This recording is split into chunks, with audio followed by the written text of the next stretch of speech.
Aquí en Entérate, invitados en vivo todo el tiempo. Saludo a esta hora de la mañana al doctor Marcelino Triana Perdomo, reconocido exmagistrado aquí en el departamento de Huila. Doctor Marcelino, gracias por estar en Entérate. Muy buenos días. Muy buenos días, Jesús Antonio. Buenos días también a la teleaudiencia de este importante programa Entérate de Nación TV. Le agradezco mucho su invitación. No, gracias por venir, doctor Marcelino. Acaba usted de presentar el libro El proceso ejecutivo ante la jurisdicción contencioso administrativa y el cobro coactivo. ¿De qué se trata?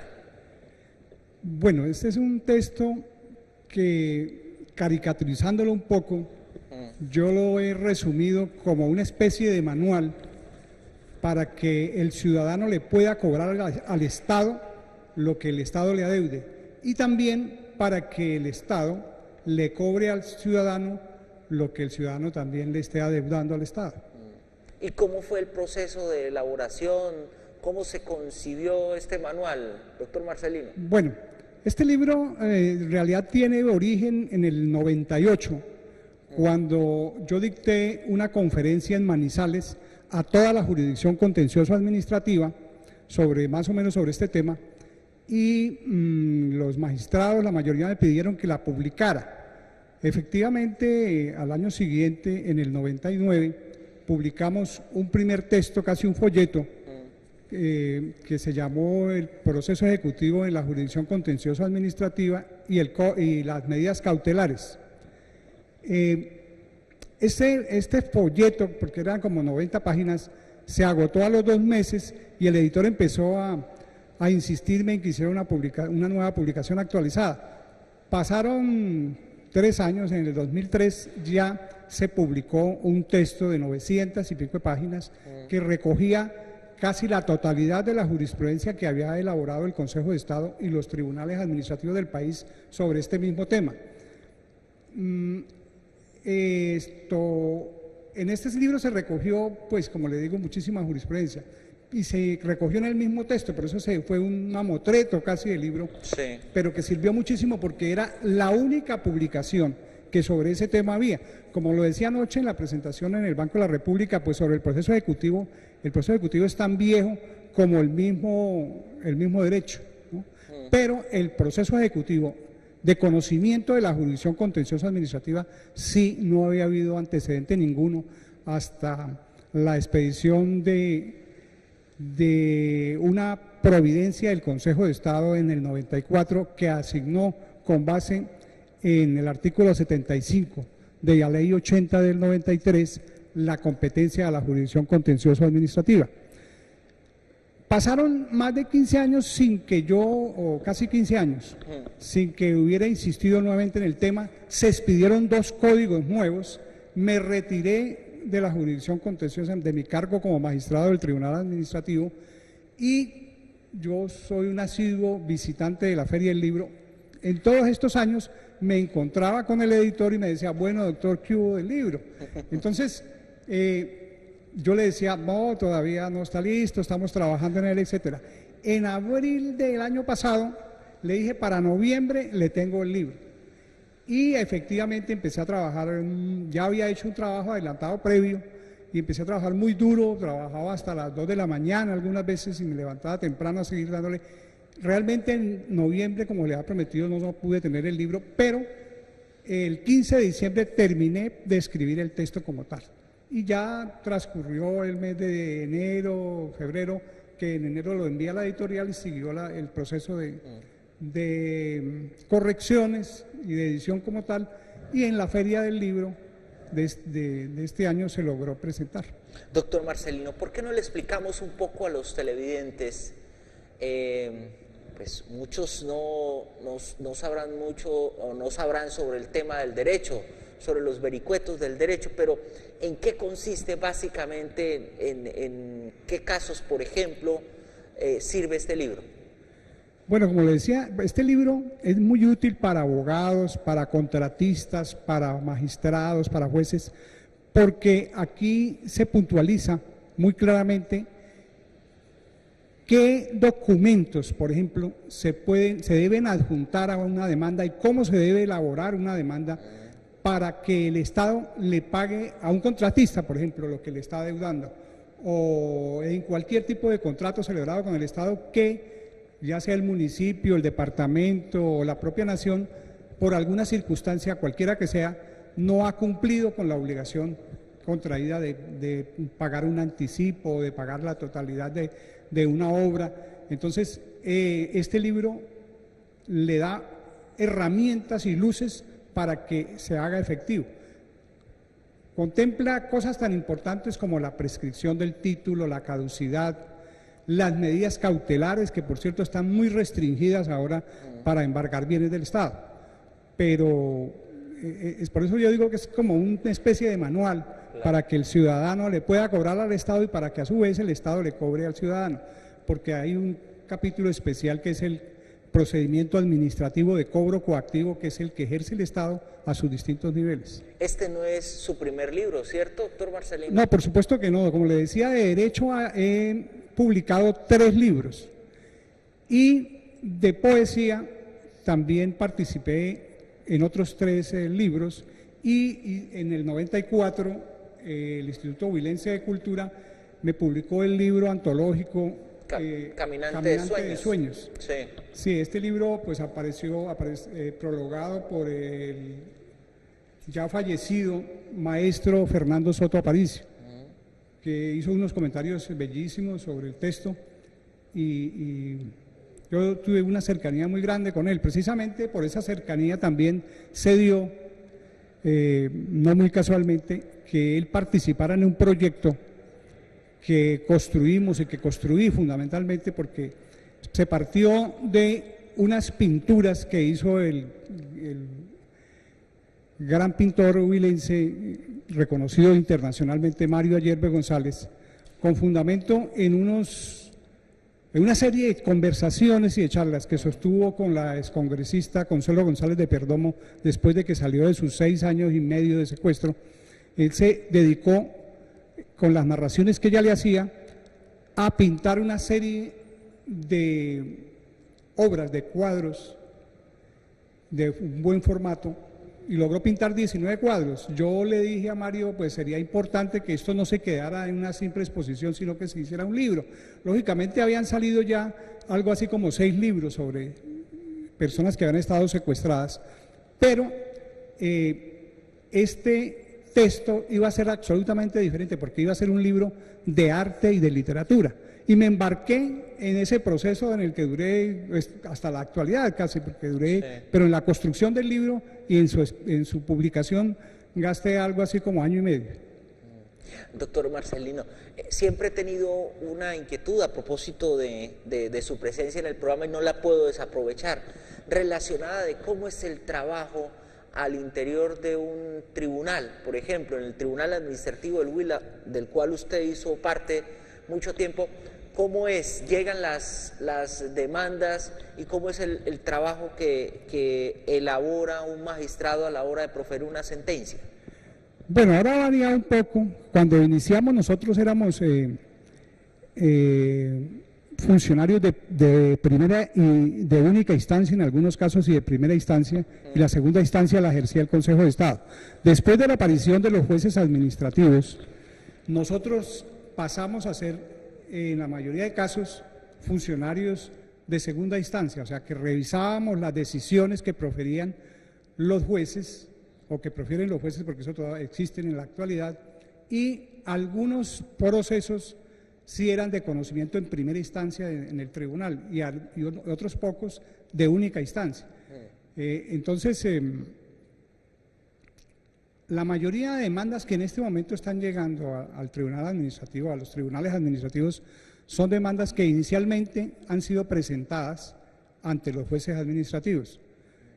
Ya entonces estamos haciendo, o sea, hace un papel de revisión de providencias que ya han dictado los jueces, pero de todas maneras hay un buen número de procedimientos, de procesos que están todavía de conocimiento de los magistrados de los tribunales. ¿Y para proferir sentencias, cómo es ese proceso? Pues los negocios, sea de segunda o de primera instancia, entran con un turno al despacho. Estando en el despacho, en ese orden, se van elaborando unos proyectos de fallo que se discuten en las salas de decisión que generalmente están integradas por 3 magistrados. Después de la discusión, las observaciones que hacen los demás colegas y de algunos ajustes que se le hace a la providencia, finalmente se entrega o se produce la impresión final del texto de la sentencia. ¿Y qué tan congestionados viven los tribunales? Bueno, a pesar de todas las medidas de descongestión y de la importantísimo aporte que se hizo con la creación de los juzgados administrativos, de todas maneras la demanda de justicia administrativa ha crecido, leí hace poco que en un 280%, ¿sí? Y la rama o la justicia administrativa ha logrado avanzar, digamos, en producir en un 150%, entonces tiene un retardo de casi el 100%. Pues todavía hay mucha congestión en los tribunales administrativos, incluido el propio Tribunal del Huila.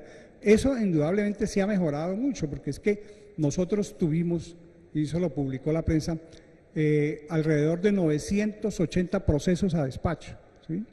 Y el grave problema con eso es que, como tenemos adscritos al conocimiento de la jurisdicción acciones populares, acciones de cumplimiento y acciones de tutela que son de prelación, tienen una definición en la sentencia que va por encima de los procesos ordinarios de los que conocemos, entonces van desplazando el fallo de los otros procesos. ¿Le ha faltado, doctor Marcelino, a su juicio, o ha faltado en el país a su juicio, una verdadera reforma a la justicia?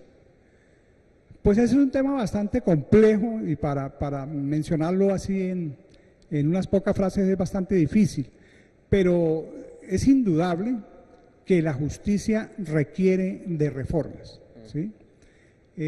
Ya el andamiaje que se vaya a construir sobre esta reforma pues tiene muchísimas vertientes, muchísimos criterios y también a veces muchísimos intereses políticos, porque desafortunadamente a la rama la ha permeado bastante la política, ¿sí? Casi que era inevitable, pero a raíz de la Constitución del 91 se le asignaron unas competencias a los jueces, magistrados, a todos los niveles, para escoger ternas de contralor y de procurador y algunas otras facultades para designar funcionarios públicos, y eso sumado a que el Consejo Superior de la Judicatura tiene una sala que se llama la Sala Administrativa, que en su composición participa directamente el Senado, el Congreso. Entonces llegaron poco a poco, no tratadistas ni catedráticos, sino que llegaron políticos a la Sala Administrativa, y ellos son los encargados de escoger las ternas o las listas de elegibles para las distintas altas corporaciones, y eso poco a poco fue llevando a que se politizara la justicia. Entonces, en ese sentido, pues se han intentado algunas reformas y es necesario hacer unas reformas, fundamentalmente conservando la independencia judicial. La independencia judicial en todos los países es sagrada, porque un juez que no pueda fallar independientemente, pues no sirve para nada. Claro. Entonces, se pensó en el 91 que la institución de mayor prestigio tenía como el 70% de prestigio, la rama judicial en general, por encima de las otras ramas, del Ejecutivo, por supuesto, incluso del Ejército, que era de los mejores ranqueados, digamos, a nivel de la opinión pública, pero la que estaba por encima con un 70% de aceptabilidad en la opinión, en la ciudadanía, era la rama judicial. Lógico que eso ya descendió, ya cambió por la política que se infiltró en la rama y algunos asomos ya directos de corrupción que también llegaron a las altas cortes. Precisamente sobre eso, doctor Marcelino, ¿cómo vio usted el escándalo del cartel de la toga? Sus colegas, ¿qué decían? Bueno, el escándalo del cartel de la toga que tiene una base real, no es indudable. Creo que están comprometidos aproximadamente 3 magistrados de la Corte Suprema de Justicia y también un magistrado o 2 magistrados de la Corte Constitucional. Pero realmente fue utilizado, ha sido utilizado políticamente por incluso las personas a las que favoreció el cartel de la toga, porque el cuento, por ejemplo, de los falsos testigos y esas cosas, y el cartel de los falsos testigos, fue un mecanismo que se ideó un abogado que está en este momento, que era el jefe de anticorrupción de la Fiscalía y que está extraditado a Estados Unidos. Él montó y sacó un libro muy interesante sobre ese tema, pero la mayoría de los planteamientos y la mayoría del escándalo del cartel de la toga y el cartel de los falsos testigos fue manejado y manipulado por este abogado que fue defensor de algunos políticos implicados, que son los que más han hecho el escándalo sobre el cartel de la toga y son los directamente favorecidos. Es una cosa que la gente no conoce. La mayoría de los favorecidos con el cartel de la toga son las personas que le han hecho escándalo y que están requiriendo suprimir la Corte Suprema, suprimir el Consejo de Estado y crear una sola supercorte, que funciona en otras partes, pero el momento histórico y el momento político hay que manejarlo muy bien porque, vuelvo y repito, es necesaria una reforma a la justicia, es indudable. La estructura que se monte, los mecanismos para llegar a ella es lo que está en discusión, ¿no? Y qué interés político mueve a un sector o al otro que esté interesado en producirlo. Claro. Pues, doctor Marcelino Triana Perdomo, ex magistrado, ha sido usted muy amable, muchísimas gracias. Espero que le vaya muy bien con su libro, El proceso ejecutivo ante la jurisdicción contencioso administrativa y el cobro coactivo. Muchísimas gracias, José Antonio, por invitarme. Sí, afortunadamente pues el editor sabe que con el libro le ha ido muy bien, por eso me estuvo éxito garantizado, rogando durante 10 años o más para que hiciera una nueva edición. Pero aquí anoche, por ejemplo, yo no creía, se me agotaron los libros, me tocó pedir más porque se vendieron 12 libros, cosa que pues me sorprendió porque aquí en un acto de presentación de un libro se venden 2 o 3 libros generalmente, ¿sí? Pero afortunadamente el libro camina y funciona solo, ¿sí? Bueno. Se defiende solito. Muchas gracias. No, doctor Marcelino, gracias por estar aquí en el programa, un gusto. 7 de la mañana, 58 minutos, 7:58, ya llega en Sucen y Camila con más información. Entérate.